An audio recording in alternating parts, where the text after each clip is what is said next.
é dia do adolescente batista. E os nossos adolescentes batistas precisam conhecer a eclesiologia batista. Como a igreja batista, ela se porta no seu governo, na sua administração, no seu relacionamento, na sua convivência cotidiana. E faz parte, inclusive, na perspectiva do estudo da teologia cristã, pensarmos sobre a nossa eclesiologia. Amém, queridos? E o pastor fez aí um Word, né? Uma apostila sucinta que a gente vai compartilhar com os irmãos, vai ser projetado, e os irmãos vão receber esse material também.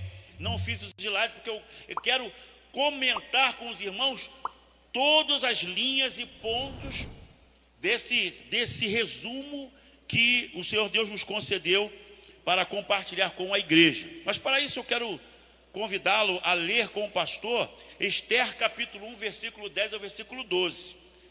Amém? E você pode, pastor, o que isso tem a ver com a eclesiologia? Calma. Amém? Esther capítulo 1, versículo 10 e versículo 12.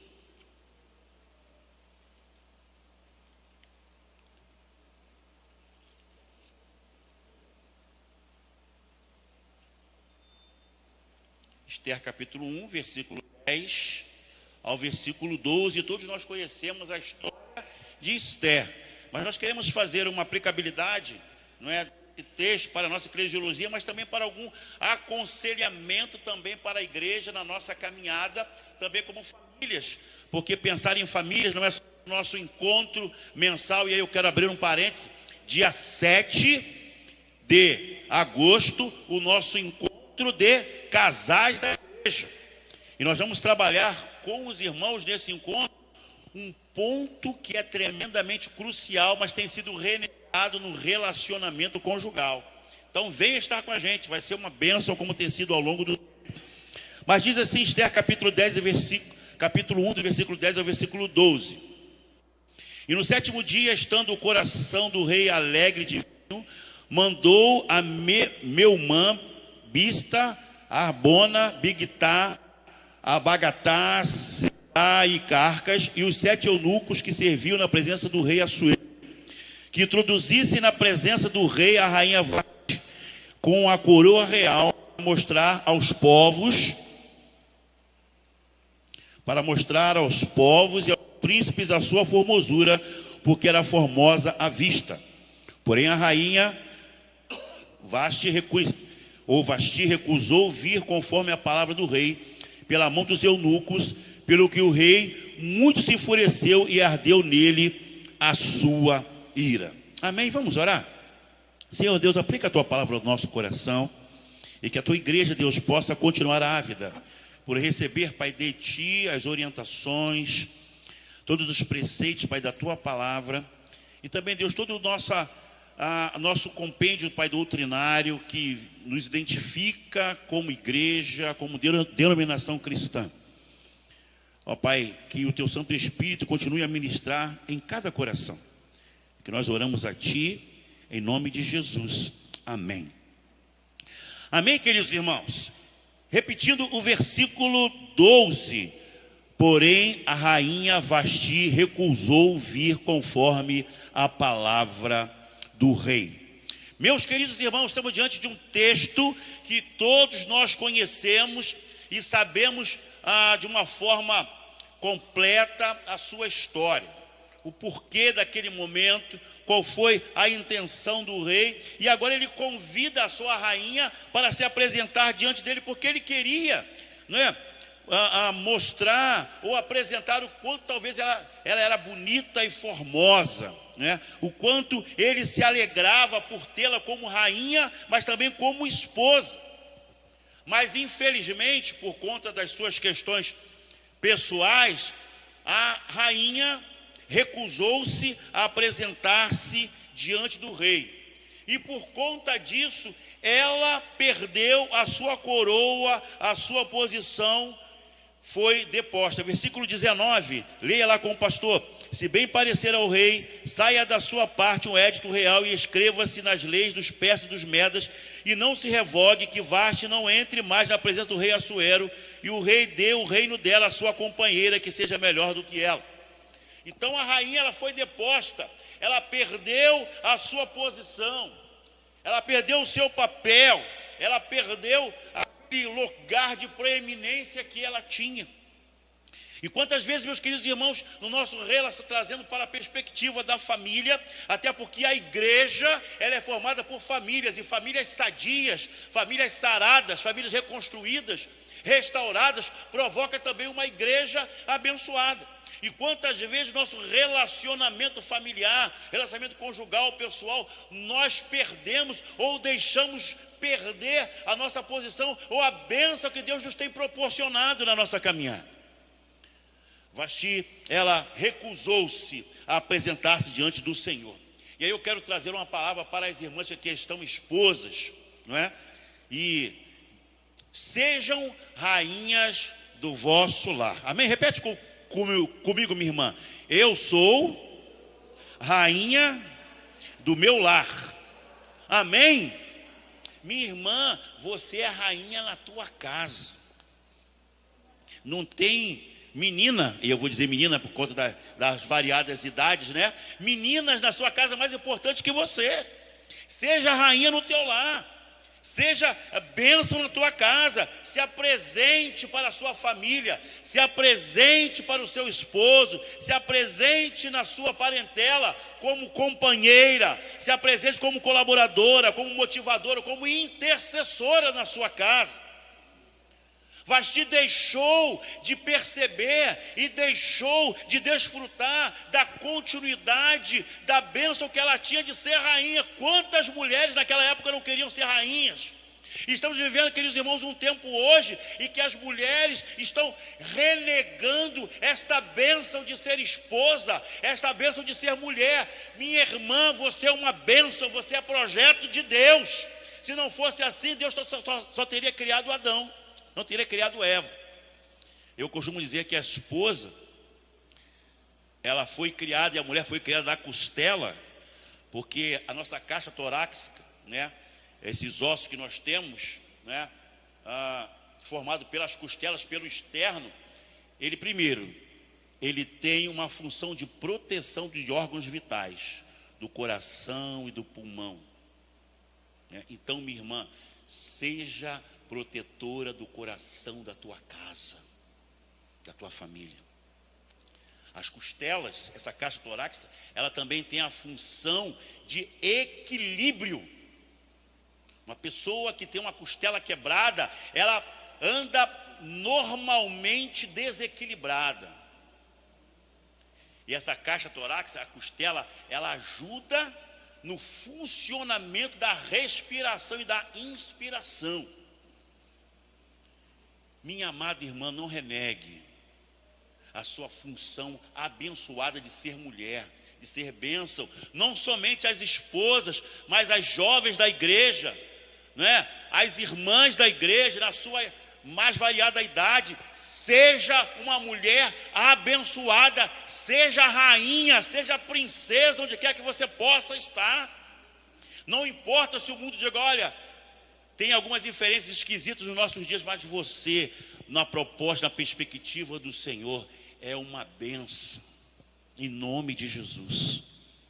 Vasti, ela se recusou a entrar na presença do rei.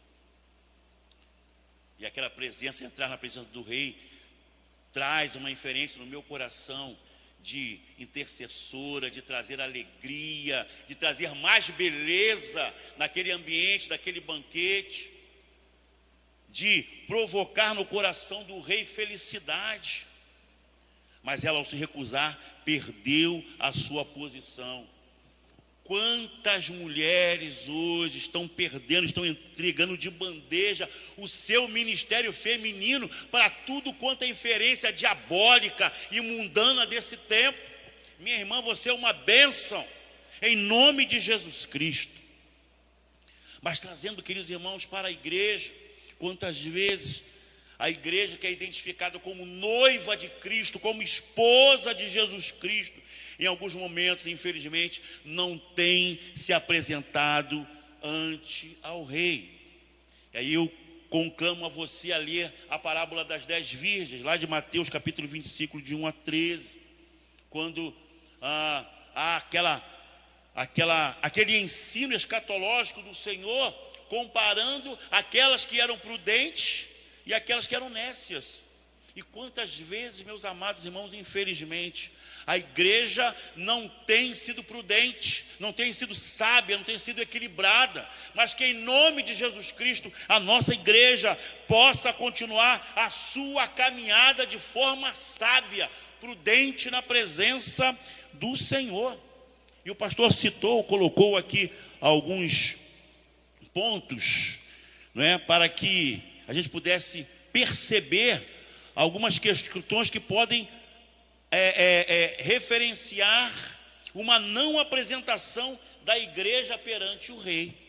Em primeiro lugar, quando a igreja não observa as verdades bíblicas. E aí eu peço, irmãos, que orem pela igreja do Senhor nesse tempo, por nós pastores, pelos irmãos que estão lá na sua faculdade, no seu trabalho, porque nós precisamos observar e praticar as verdades bíblicas. Pastor Jorge Linhares está sendo convocado para dar explicações no Ministério Público, porque ele ensinou e falou da igreja que Deus criou homem e mulher. E a gente acompanha em coro o pastor Jorge Linhares. Deus criou o homem e mulher. Essa dinâmica, ideologia de gênero não é algo que é do coração de Deus. E a igreja precisa continuar firme, não importa o que possa vir a acontecer. Não podemos renegar a nossa fé. E quantas vezes, meus queridos irmãos, a igreja dos nossos dias tem se deixado contaminar seus princípios, a sua essência, para talvez se parecer mais moderna, para se tornar mais contextualizada, para ganhar outras pessoas. Irmãos, não é estratégia ou mudança ou qualquer outra coisa externa que vai atrair pessoas. O que atrai pessoas é Jesus Cristo e conteúdo da palavra de Deus.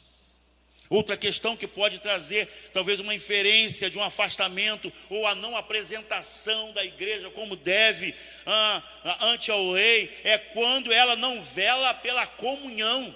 O Salmo 133, versículo 3, ele diz que ali, ou seja, no ambiente da comunhão, o Senhor decreta a bênção e a vida para sempre. Meu amado irmão, que a nossa igreja, que a igreja do Senhor nesse tempo possa velar, possa cuidar da comunhão.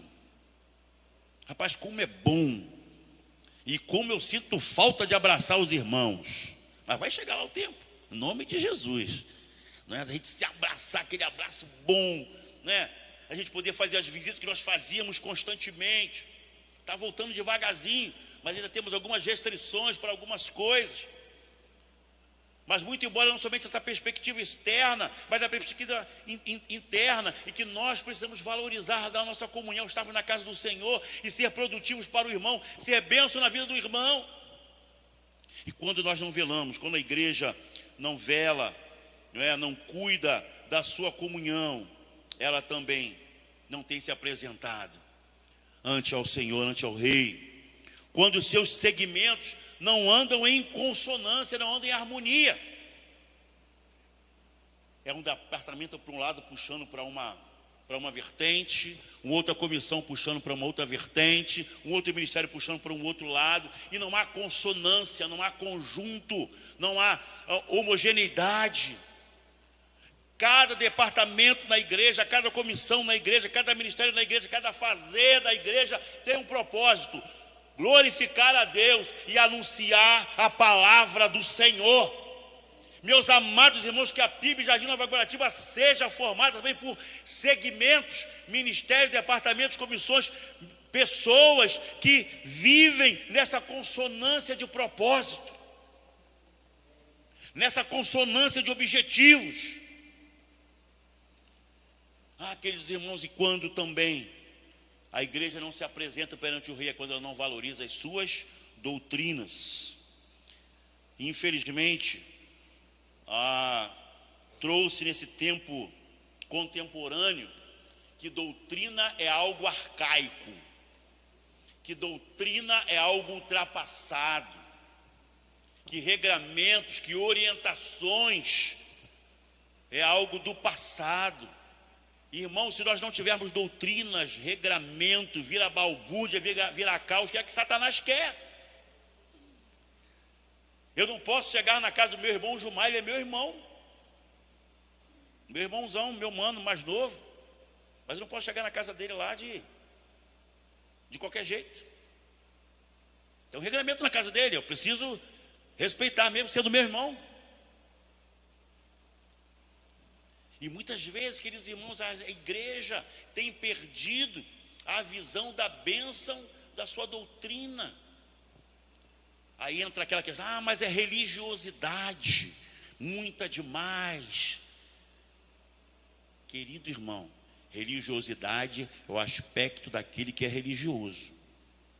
E todos nós precisamos de uma religiosidade, é claro, equilibrada e fundamentada na palavra. Quando ela não é, quando ela é feita em costumes humanos e percepções egoístas, então ela se torna algo que não traz ou não produz frutos.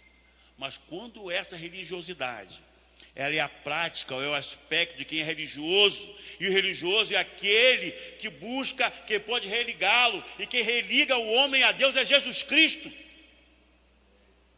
Então essa doutrina, ela precisa ser observada. Além de outras questões que nós poderíamos elencar aqui, mas eu quero pensar com você nesses 4 momentos e finalizando com essa valorização das nossas doutrinas, porque, irmãos, nós precisamos, como igreja do Senhor, como esposa, não perdermos a nossa posição de igreja, de agência do Senhor, de instituição que prima pela palavra e que prega o evangelho, um lugar de acolhimento, um porto seguro, um lugar de manifestação do poder de Deus. Por isso, meu amado irmão, eu quero relembrar com você, em alguns domingos, a nossa eclesiologia batista, para relembrar, para ensinar, para fortalecer os nossos fundamentos doutrinários administrativos.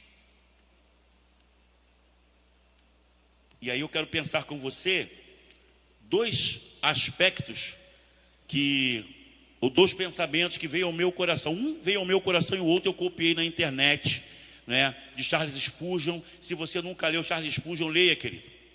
Meu pensamento que veio ao meu coração é o seguinte: a igreja não é um lugar perfeito, porém ainda é um lugar em que os imperfeitos buscam encontrar a perfeição no Cristo, o cabeça da igreja. Se você encontrar a igreja perfeita, deixa ela quieta, que você vai estragar ela. Mas se você quer, com a sua imperfeição, buscando a perfeição de Deus, ajudar que essa igreja possa caminhar, então esteja nesta igreja. Amém, querido?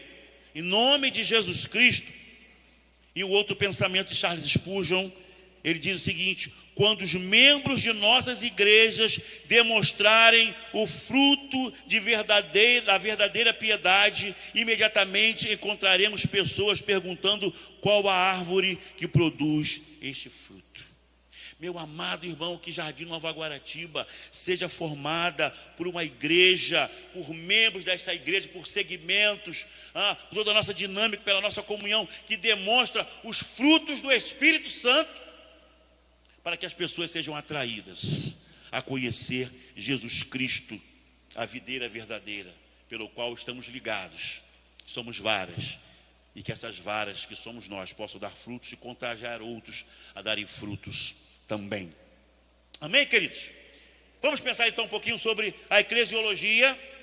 A eclesiologia é um termo da teologia cristã que vem do grego eclésia, que trata da doutrina da igreja.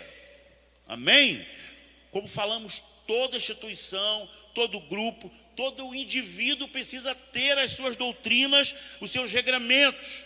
E ela visa, então, estudar o papel da igreja não é, ou a contribuição, o propósito da igreja na salvação, seu papel no propósito da salvação.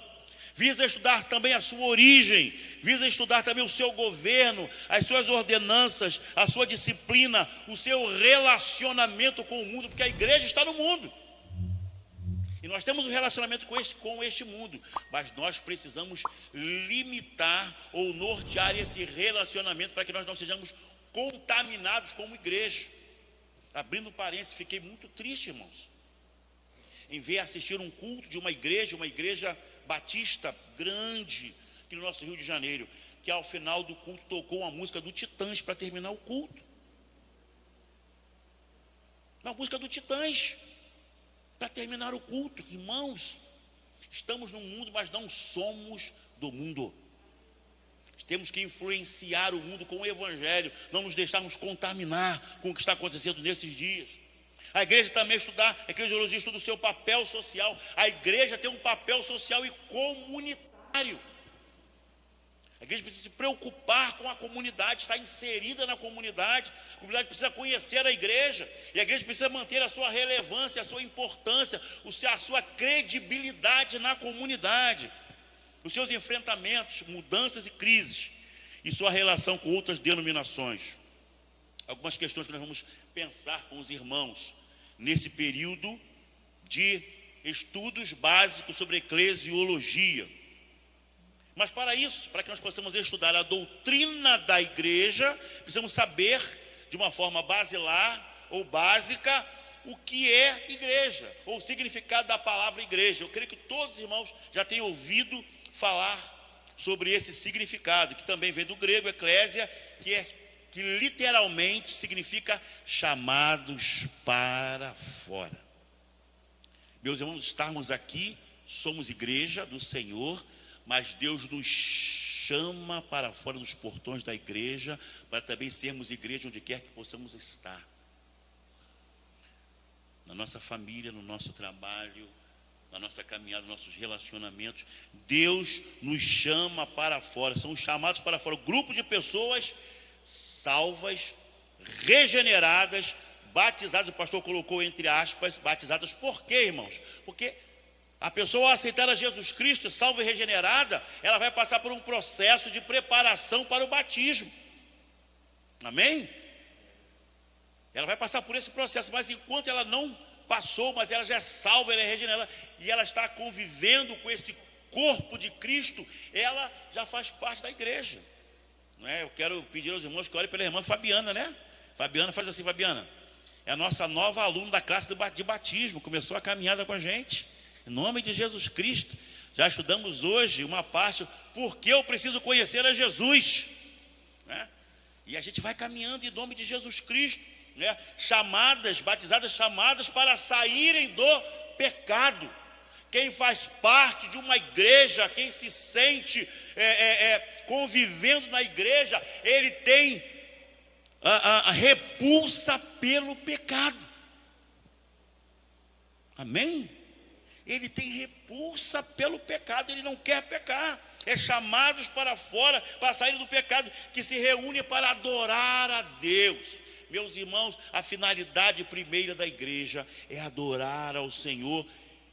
E consequentemente, ao adorar ao Senhor, compartilhamos as boas novas de salvação. Desejamos que outras pessoas conheçam esse Jesus que nos transformou, que nos retirou do império das trevas e nos transportou para o reino do seu amor. Não nos conformamos em ver um familiar, em ver um vizinho, um colega de trabalho, de relacionamento, ainda prisioneiro nas garras de Satanás.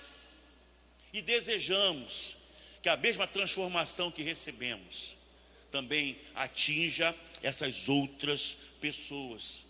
A igreja não se conforma com o estado pecaminoso da comunidade que ela está inserida. A igreja não se conforma com o estado pecaminoso da nossa cidade. É por isso que a nossa campanha nos chama para um compromisso. Aviva-nos, Senhor, para a tua missão. A igreja não se conforma com o estado de pecado do estado do nosso país. Irmãos, ore pela nossa nação, ore pelos nossos políticos, pelas nossas autoridades, em todas as suas instâncias. Ore por todos os aspectos sociais, econômicos, políticos e relacionais, em todas as instâncias da nossa nação, queridos. Ore pela nossa nação. A igreja também é um corpo e um organismo vivo. Você faz parte deste corpo. Todos os irmãos são importantes nesta caminhada da igreja. E aí eu sempre lembro daquela cutícula que a irmã, ao fazer, né, a sua unha, né, lá no manicure, aquela cutículazinha lá do dedo mindinho que deu aquela beliscada, como dói, né? Fica uma semana incomodando, é ou não é verdade? Lá no dedo mínimo, e manca. E quando inflama aquele trem, misericórdia, só a graça, e parece que a irmã só dá topada naquele dedo machucado, não é? Só Jesus. Aquela cutícula do dedo mínimo faz parte do corpo e tem a sua importância. Cada irmão é importante neste corpo, em nome de Jesus Cristo. E além de ser um corpo, a igreja é um organismo vivo. Ela é dinâmica. Ela se relaciona, ela se emociona, ela se alegra, ela se entristece, ela caminha, ela se dinamiza, ela cresce, ela se edifica, ela também sofre, porque é um organismo vivo e fazemos parte desse organismo vivo e somos chamados, queridos irmãos, a zelarmos por esse organismo. Nós homens, a gente detesta ir no médico, é ou não é verdade? Eu não gosto não, irmão. É um negócio muito desagradável. Mas nós, homens, precisamos zelar por esse organismo vivo que somos nós. E eu peço às irmãs aí, né? As esposas, as irmãs, de vez em quando ele lembra o esposo, o familiar. Já foi fazer o teu check-up? Já foi lá no cardiologista ver como é que está essa pressão, essa glicose? Já foi ver aí como é que está essas questões aí do teu organismo? Porque precisamos zelar por esse corpo, por esse organismo que é templo do Espírito Santo. E nós, como igreja, como organismo vivo, precisamos zelar na nossa comunhão, nossa eclesiologia, para que a igreja possa ser saudável. E como organismo vivo, ela tem um cabeça, e esse cabeça é Jesus Cristo. Ela é um edifício construído com pedras vivas. Você pode abrir, por gentileza, 1 Pedro capítulo 2, versículo 5. Quem pode ler para o pastor, por gentileza, para que você possa participar conosco? 1 Pedro, capítulo 2, versículo 5. Ler bem alto, por favor. Também vós, como pedras que vivem, sois edificados casa espiritual para seres sacerdócio santo, a fim de oferecerdes sacrifícios espirituais agradáveis a Deus por intermédio de Jesus Cristo.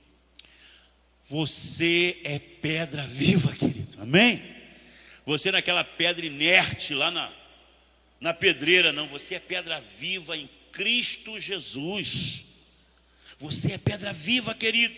Nessa construção desse edifício, somos chamados de santos e da família de Deus. Efésios 2, 19 e 20. Vamos ler, por gentileza, o irmão que encontrar, por favor, leia. Efésios 2, 19 e 20.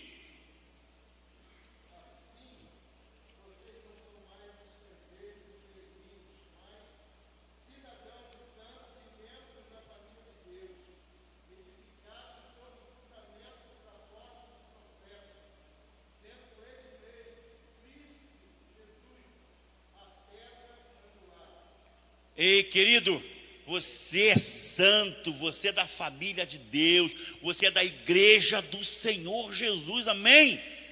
Glórias ao Senhor, você é edificado sobre o fundamento, que é Jesus Cristo, a pedra de esquina, ou pedra angular. Pedra de esquina era aquele referencial pelo qual as construções eram erigidas. Jesus é o nosso referencial, queridos, como igreja. Jesus é a nossa pedra fundamental, é a pedra de esquina. Em Cristo, como cabeça, a igreja se desenvolve. E a eclesiologia da igreja precisa estar fundamentada, precisa estar alicerçada no Cristo, o cabeça da igreja. Mas nós fazemos parte desta igreja, chamados santos e da família de Deus.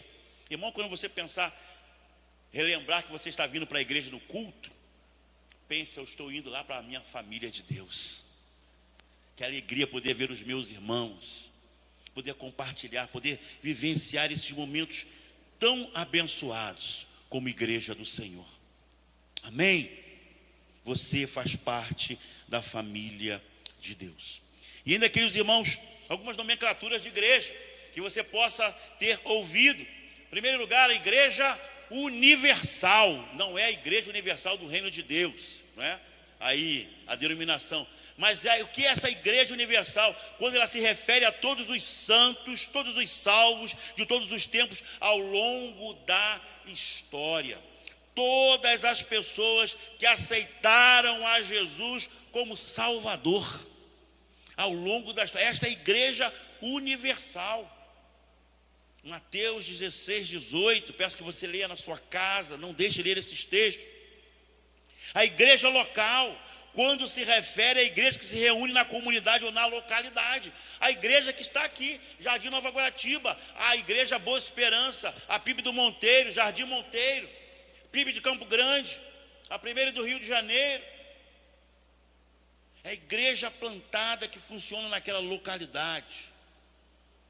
E aí tem o texto de 1 Coríntios 1, 2, quando fala aos santos da igreja de Corinto. E aí, irmãos, me vem à mente a igreja evangélica, não sei falar o francês, né? Evangélique, em Tabarre, lá que a gente teve o privilégio de conhecer, lá no Haiti.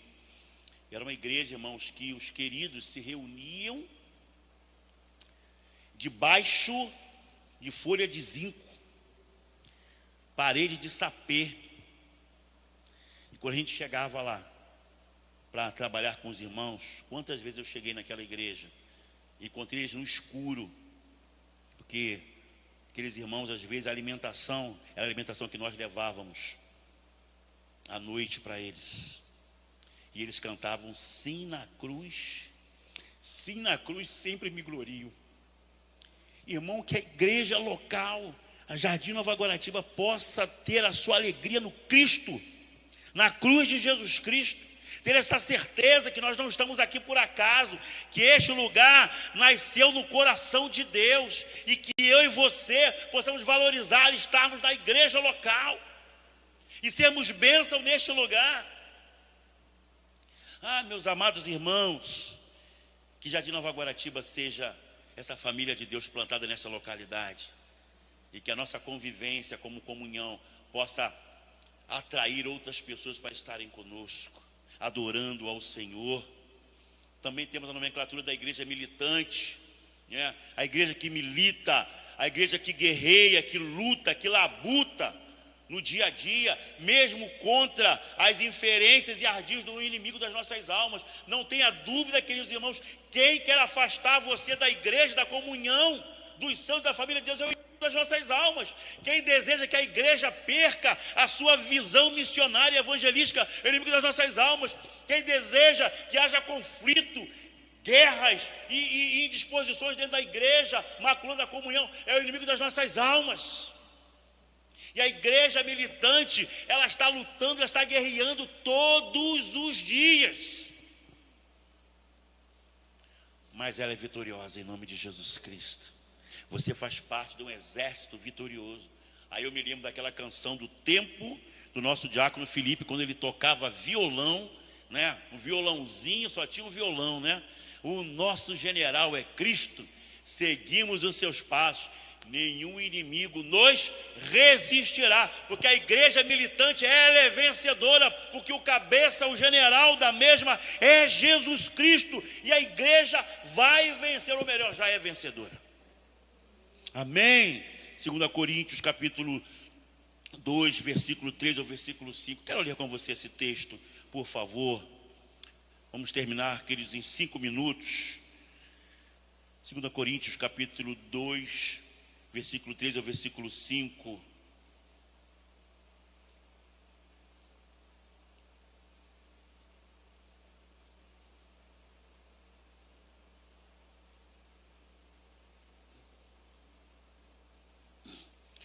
Diz assim: escrevi-vos isso mesmo para que, quando lá for, não tenha tristeza da parte dos que deveriam alegrar-me, confiando em vós, todos, de que a minha alegria é a de vós, todos vós, porque em muita tribulação e angústia do coração vos escrevi, com muitas lágrimas, não para que vos entristeceis, mas para que conheceis o amor que abundantemente vos tenho. Porque se alguém me contristou, não me contristou a mim, senão em parte, para vos não sobrecarregar a vós todos. Irmãos, mesmo que a igreja, na sua militância, na sua luz, ela fique contristada, seja atacada, venha tribulações, nós vamos vencer. Até porque, queridos irmãos, as nossas armas não são armas humanas, não são armas espirituais, capazes nas mãos de Deus de quebrar sofismas e mudar pensamentos e trazer toda a intenção cativo ao Senhor. E quarto e último lugar, a igreja triunfante, a igreja gloriosa. Aí a gente lembra do pastor Altamir, não é? Que a igreja que ele pastoreou, a última igreja, se chama Igreja Batista Triunfante. Mas não é somente aquela igreja que triunfa, não. É a igreja do Senhor Jesus Cristo. E você faz parte, meu amado irmão, desta igreja gloriosa, desta igreja triunfante. A igreja que é vencedora, vitoriosa e que vai morar eternamente com Jesus Cristo. Meu amado irmão, a nossa esperança não está nesta terra. A nossa esperança está no céu. Muita gente tem deixado de pregar sobre o céu, sobre o inferno. Mas a igreja do Senhor vai vencer e já tem vencido e vai morar no céu. Você vai, querido? Eu vou. Tem gente aí que não tem certeza, não. Pastor, será que... Então volta para a classe de catecúmenos, né? Lá do tempo do pastor Jorge Mauro.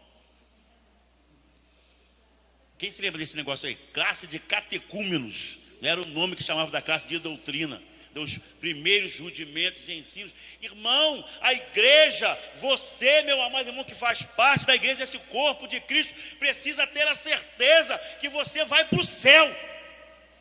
Se Jesus daqui a 1 milésimo de segundo a trombeta tocar, nós vamos subir, amém? Amém, querido? Nós vamos subir, porque nós somos a igreja gloriosa, triunfante, vamos morar com o Senhor no céu. Você pode abrir com o pastor, nós vamos terminar com esse texto, 1 Tessalonicenses capítulo 4, versículo 15 ao versículo 17. Querido, não tenha dúvida que você vai para o céu, em nome de Jesus. 1 Tessalonicenses capítulo 4, versículo 15 ao versículo 17, acerca da ressurreição e a vinda de Cristo. Amém? Diz a palavra do Senhor: dizemos-vos, pois, isto pela palavra do Senhor, que nós, os que ficarmos vivos para a vinda do Senhor, não precederemos os que dormem. Porque o mesmo Senhor descerá do céu com alarido, e com voz de arcanjo, e com trombeta de Deus, e os que morreram em Cristo ressuscitarão primeiro. Depois nós, os que ficarmos vivos, seremos arrebatados juntamente com Ele nas nuvens, ao encontrar com o Senhor nos ares, e assim estaremos sempre com o Senhor. Ei, querido, você vai morar no céu. Você vai morar com Jesus. Como diz a canção, lá onde não há choro, onde não há enfermidade, teremos nossos corpos glorificados. E eu costumo dizer, poxa, eu já sou bonito, imagina eu com o corpo glorificado. Que é isso, hein? Rapaz, imagina aí, benção. Você tem o doce perfume de Cristo, imagina eu ter esse perfume glorificado. Que é isso? Querido, você vai morar no céu, meu amado irmão. Tem igreja aí que está dizendo que não sabe para onde vai.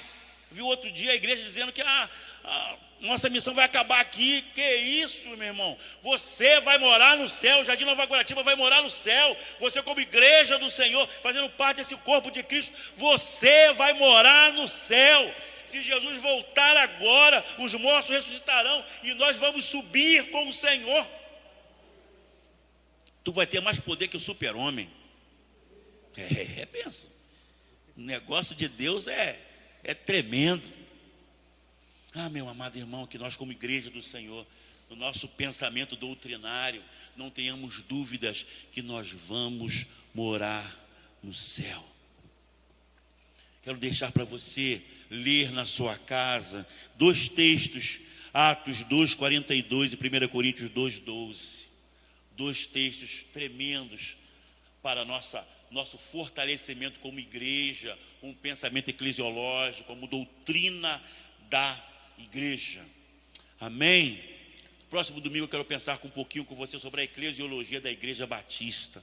Isso foi apenas um preâmbulo de uma forma geral sobre a eclesiologia bíblica, mas eu quero pensar com você sobre a eclesiologia batista, não fazendo qualquer qualquer apontamento para outras denominações. Nós precisamos conhecer a nossa eclesiologia e conhecer o nosso corpo doutrinário, aquilo que nós nos baseamos, nos fundamentamos como igreja do Senhor.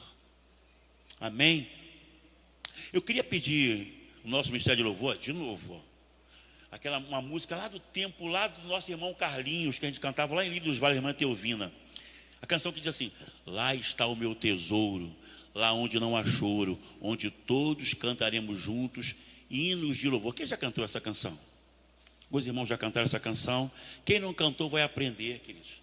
Essa canção trata dessa igreja gloriosa, triunfante. Você vai morar no céu. Amém? Você vai morar no céu. Que esta certeza jamais saia do teu coração, em nome de Jesus Cristo. Depois eu vou pedir ao pastor Abimael que ele venha aqui e ore. Tá, pastor?